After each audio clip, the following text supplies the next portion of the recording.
We're back with Weather Wednesday.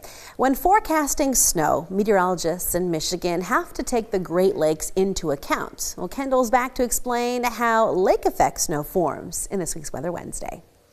We got our first round of snow across the area this past weekend, and of course, as we dive deeper into the winter season, we'll have several more areas of low pressure moving into the Midwest, giving us the chance for snow. But living in one of the Great Lakes states, we also have to think about that pesky lake effect snow, which can occur at any point during the winter season, so long as the right conditions are met.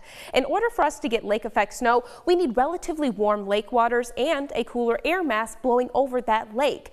As our winds push that air mass over our body of water, it eventually will pick up on the warmth and moisture from the lake. That air mass then eventually will begin to rise, condense into cloud cover and snow, forming these narrow bands that oftentimes will drop a decent amount of snow for some locations. However, since these bands of snow are sometimes so narrow, it makes it very tricky for us meteorologists when it comes to forecasting, because as we all know, some areas can get a big amount of snow while others might get a trace amount to maybe even nothing at all in some cases. So for us meteorologists, when we forecast, we really need to pay attention to the winds during these types of events. The stronger the winds and the cooler the air, the further inland that those bands of snow will actually be able to travel. We also need to think about something called fetch, or the distance that that cold air will travel across the lake.